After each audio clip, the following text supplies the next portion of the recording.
Hi guys, कैसे हैं आप लोग। मैं आशा करता हूं कि आप सभी लोग बेहतरीन तरीके से होंगे और आप सभी लोगों की पढ़ाई जबरदस्त तरीके से चल रही है।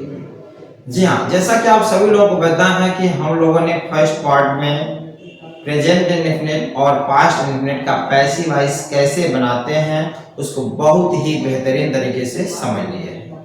जो भी छात्र छात्राएं पार्ट 1 नहीं देखे हैं वे लोग जाएं और जाकर के वहां देख लें प्लेलिस्ट में। ठीक है, वो एकदम बेसिक चीज आपको समझना नितांत आवश्यक है। आप 9th में हो, 10th में हो, 11th में हो, 12th में हो या किसी भी कंपटीशन की तैयारी कर रहे हैं तो ये आपका पैसिव वॉइस महत्वपूर्ण है। इसे आप लोग अच्छे से समझ लें। और आज हम लोग पार्ट 2 पढ़ने जा रहे हैं, भाग 2 पैसिव वॉइस में पार्ट 2। और पार्ट 2 में हम लोग याद रखिएगा आज पढ़ने जा रहे हैं फ्यूचर इंडेफिनिट टेंस। ठीक है, फ्यूचर इंडेफिनिट टेंस हम लोग पढ़ेंगे। चलिए अब यहां देखते हैं हम, यह एक्टिव हो गया और ये पैसिव हो गया। ठीक है बाबू, चलो एक चीज समझो। सबसे पहली बात ये आती है कि एक्टिव वॉइस और पैसिव वॉइस में, यानी एक्टिव में फ्यूचर इंडेफिनिट में सहायक क्रिया क्या आती है आपको पता होना चाहिए। विल या सेल आता है। क्या आता है? विल या सेल। तो इसका फार्मूला देख लेते हैं। सब्जेक्ट होता है, सब्जेक्ट के बाद विल या सेल का प्रयोग होता है, उसके बाद वर्ब का फर्स्ट फॉर्म आता है, फिर ऑब्जेक्ट। ये एक्टिव वॉइस का फार्मूला है। विल या सेल प्लस वर्ब का फर्स्ट फॉर्म प्लस ऑब्जेक्ट आता है। जब पैसिव वॉइस बनाओगे बाबू तो यहां लिखेंगे ऑब्जेक्ट का सब्जेक्ट प्लस विल या सेल। और विल या सेल के बाद बाबू आपको बी जोड़ना है। क्या जोड़ना है? बी। या अदर वर्ड में बी जुड़ेगा। उसके बाद वर्ब का third form plus by plus subject का। ये फार्मूला आपको याद होना चाहिए। मतलब विल या सेल अगर दिखाई दे तो आप समझ जाना फ्यूचर इंडेफिनिट है। और विल या सेल के बाद हमको क्या जोड़ना है? B E B. एक चीज आप लोग यहाँ और देखें कि आई और वी अगर है, आई और वी है, आई या वी के साथ हम सेल का प्रयोग करेंगे और इसके अलावा हम किसका प्रयोग करेंगे? विल का प्रयोग करेंगे।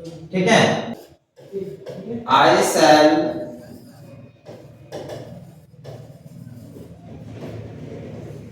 shall insult him। ठीक है, I shall insult him। इसका पैसिव वॉइस आपको बनाना है। तो यहां देखो I हमारा सब्जेक्ट हो गया, shall के बाद यह हमारा वर्ब हो गया और him हमारा ऑब्जेक्ट हो गया। जब आप इसका पैसिव वॉइस बनाओगे तो सबसे पहले ऑब्जेक्ट का सब्जेक्ट लिखो। ऑब्जेक्ट में कौन है? हिम का सब्जेक्ट ही होता है। अब ही के साथ ये बताओ विल लगेगा कि सेल? देखो आई और वी तो है नहीं, आई और वी के साथ सेल लगेगा। यहाँ क्या आ गया? ही। अब ही के साथ क्या लगेगा? विल। तो हो जाएगा ही विल, क्या जोड़ेंगे? बी। ठीक है, फिर वर्ब का थर्ड फॉर्म, वर्ब है इंसल्ट। इंसल्ट का थर्ड फॉर्म क्या होता है? Insulted. I N S U L T E D, insulted. उसके बाद बाय सब्जेक्ट का ऑब्जेक्ट, आई का ऑब्जेक्ट क्या होगा? मी हो जाएगा। ठीक है जी, he will be insulted by me। प्यारे बच्चों, आई होप आप सभी लोगों को फर्स्ट एग्जांपल जरूर समझना है आपका। अब देखते हैं second example. You will read a book. You will read a book. अब यहां देखो यू हमारा सब्जेक्ट हो गया, विल ये रीड हमारा वर्ब हो गया, ए बुक हमारे ऑब्जेक्ट हो गए। ठीक है, तो सबसे पहले हम क्या करेंगे? ऑब्जेक्ट का सब्जेक्ट बनाएंगे, यानी जो ऑब्जेक्ट में है उसको सबसे पहले करेंगे। तो क्या हो जाएगा? A book. अब एक किताब है तो विल लगेगा कि सेल। आपको पता है आई और बी के साथ तो सेल लगेगा। ए बुक है तो क्या लग जाएगा? विल। अब इसके बाद क्या जोड़ेंगे अदर वर्ड में? बी। फिर वर्ब का थर्ड फॉर्म रेड। रेड का थर्ड फॉर्म वही होता है रेड। उसके बाद बाय सब्जेक्ट का ऑब्जेक्ट, यू का ऑब्जेक्ट क्या होता है, यू होता है। ठीक है बाबू, तो आई होप आप सभी लोगों को यह पॉजिटिव वाला फ्यूचर इंडेफिनिट का पॉजिटिव सेंटेंस जरूर समझ में आया होगा। अब हम लोग इसका क्या देखते हैं, नेगेटिव देखते हैं। ठीक है, इसे आप अच्छे से नोट कर लें। अब इसका नेगेटिव देखते हैं। देखो जी, नेगेटिव में क्या आता है, सब्जेक्ट रहेगा प्लस विल या शैल के बाद नॉट रहेगा, फिर वर्ब का फर्स्ट फॉर्म प्लस ऑब्जेक्ट, ये फॉर्मूला। जब इसका पैसिव वॉइस बनाएंगे, ऑब्जेक्ट का सब्जेक्ट प्लस विल या शैल, विल या शैल के बाद हम नॉट जोड़ देंगे। ठीक है जी, अब नॉट के बाद हमको बी जोड़ना है, ये ध्यान रखें। अगर किसी भी प्रश्न में नॉट लगा हो तो बी का प्रयोग हम कहां करेंगे, नॉट के बाद बी जोड़ेंगे। ठीक है, इसके बाद वर्ब का third form by plus subject का ऑब्जेक्ट। ठीक है, first he will not help